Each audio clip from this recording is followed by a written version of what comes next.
कुछ लोग इस थंबनेल को पढ़कर डर गए होंगे, लगा होगा कि अब बहुत कुछ हमारे व्यक्तिगत जीवन में होने वाला है।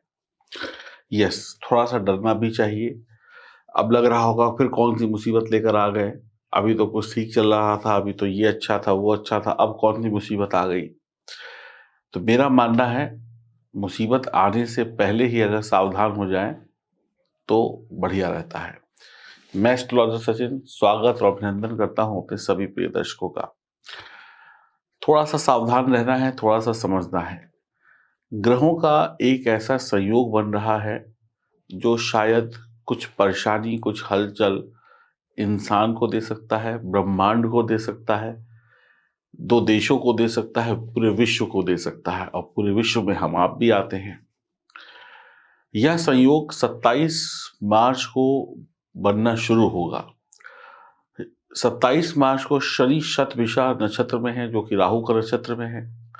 केतु स्वाति नक्षत्र में है, जो कि राहु का ही नक्षत्र है। मंगल भी आ रहे हैं आर्द्रा नक्षत्र में, जो कि राहु का नक्षत्र है। तो शनि शतभिषा में, जो कि राहु का नक्षत्र है, केतु स्वाति में, जो कि राहु का नक्षत्र है, और मंगल आर्द्रा में आ रहे हैं, जो कि राहु का ही नक्षत्र है।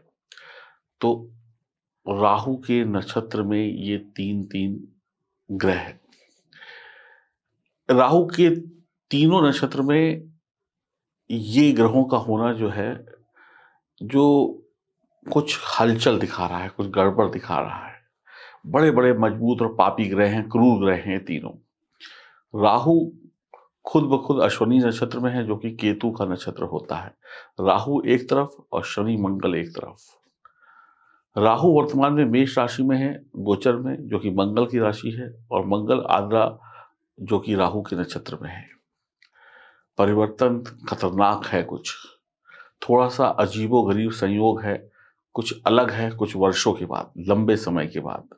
आर्द्रा नक्षत्र में मंगल शूरवीर है और आर्द्रा नक्षत्र जल्दी परिणाम देता है। मंगल वैसे ही जवान है, शूरवीर है, जल्दबाज हैं। तो आर्द्रा नक्षत्र जल्दी परिणाम देता है, यहाँ पे क्विक रिजल्ट आते हैं, चुटकी बजाते ही रिजल्ट मिल जाते हैं।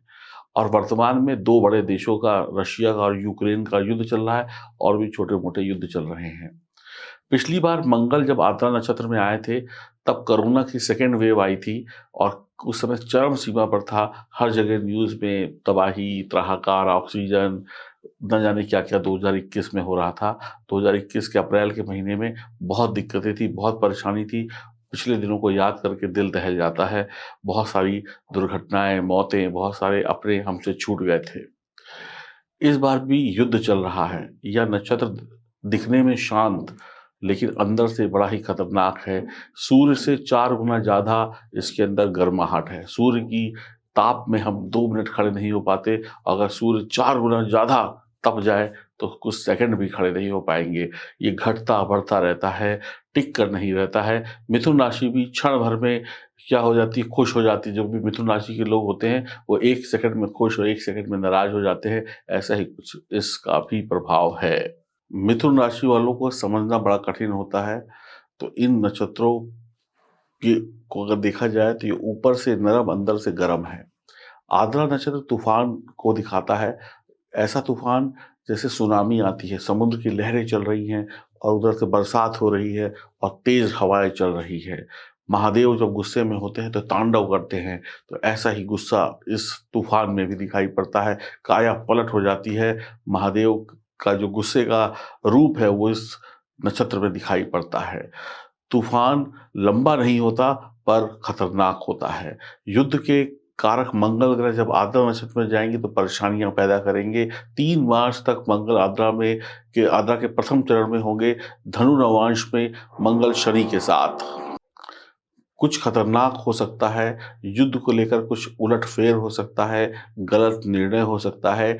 शनि गुरु और गुरु शनि के नवमांश में 3 अप्रैल को मंगल आ जाएंगे। मकर नवमांश में, जहां केतु भी वहां पर उनको मिलेंगे। तो ये वक्त लड़ाई और आतंकवादी गतिविधियां, घुसपैठ, बहुत सारी चीज़ों का है, जो कि आप अपने देश में ही आप देख रहे हैं कई जगहों पर। तो यहाँ पर गलत घुसपैठ, मारना, पकड़ना, पुलिस, चोर का खेल होगा। कोई कोई कोई कोई बड़ा संघ, कोई कोई बड़ा समुदाय इससे प्रभावित हो सकता है, एक क्षेत्र प्रभावित हो सकता है, एक राज्य प्रभावित हो सकता है। बुध की वजह से गलत वार्तालाप होगा, गलत कम्युनिकेशन होगी और यहाँ पर आग में घी डालने का काम हो जाएगा, क्योंकि गलत बातचीत हो, गलत कम्युनिकेशन हो तो फिर काम गड़बड़ हो जाता है, क्योंकि मंगल के डिस्पोजिटर बुध भी राहु के साथ होंगे। आप हो या आपकी बातचीत, आप खुद को भी कंट्रोल करें, अपने शब्दों को भी कंट्रोल करें, शब्दों का चयन ठीक प्रकार से करें। छोटे भाई-बहन, घर, ऑफ़िस, बाहर हर जगह पर कार्य क्षेत्र में तोल-मोल कर बोले। 9 और 10 तारीख को मंगल कुंभ के नवमांश में होंगे, सूर्य शुक्र का साथ होगा, तो यहाँ पर आप देखिएगा कि छिपे हुए राज बाहर निकल आएँगे, जो आपके गुप्त राज है, जो आपने छुपो के रखे थे, आपकी गतिविधियाँ बाहर आएँगी, आपकी भेद खुल जाएँगे, आपके राज खुल जाएँगे। छोटे-मोटे लोगों के राज तो रोज़ ही खुलते रहते हैं, जब बड़े लोगों के राज खुलेंगे तो अखबार की खबरों में छपेगा, न्यूज़ में हेडलाइन्स हो सकती है, कोई स्कैम्स बाहर आएँगे, पैसों की दिक्कतें होंगी शेयर मार्केट में या इन सब जगहों पर कुछ धोखाधड़ी, उतार-चढ़ाव जैसी समाचार आपको देखने को मिल सकते हैं। कोई बैंक बंद हो गया, कोई पैसा लेके भाग गया, किसी ने इसके साथ धोखा कर दिया, किसी ने उसके साथ धोखा कर दिया, ऐसी चीज़ें हो सकती हैं। और 16 अप्रैल के बाद मंगल भी जो है वो गुरु के साथ होंगे, गुरु के नवमांश में होंगे। यही वक़्त होगा तब सूर्य ग्रहण की शुरुआत हो चुकी होगी। 16 अप्रैल में तबाही आ सकती है, 16 अप्रैल के आस-पास तबाही आ सकती है। किसी भी क्षेत्र में भूकंप, दुर्घटना, लड़ाई-झगड़ा, तूफ़ान, आँधी, आतंकवादी गतिविधि, मार-काट, कुछ भी इस तरीके की चीज़ें, 2 देशों की लड़ाई, गुरु चांडाल दोष भी बन जाएगा, तूफ़ान किसी भी क्षेत्र में आ सकता है, कैसे भी आ सकता है, तो बहुत सँभल कर रहना होगा। और 2 देश न्यूक्लियर पावर हैं, लड़ाई लड़ रहे हैं, कोई गलत निर्णय ले सकते हैं, इसका फ़र्क बहुत सारी दुनिया पर पड़ेगा। तो ये समय जो है, कुछ नक्षत्रों की गणना के अनुसार सही नहीं है, तो कुछ ऐसा हो सकता है जहाँ पर कुछ लोगों के लिए, इस विश्व के कुछ लोगों के लिए समय ठीक ना हो। अर्थक्वेक का आना, तूफ़ान का आना, गर्मी का बढ़ जाना, कुछ भी उल्टी-सीधी दुर्घटना घट सकती है। बचने के लिए भगवान शिव की पूजा करें, अपनी कुल देवी की उपासना करें, हनुमान जी की उपासना करें और गणेश जी से भी प्रार्थना करें, तो आपके कष्ट कट सकते हैं।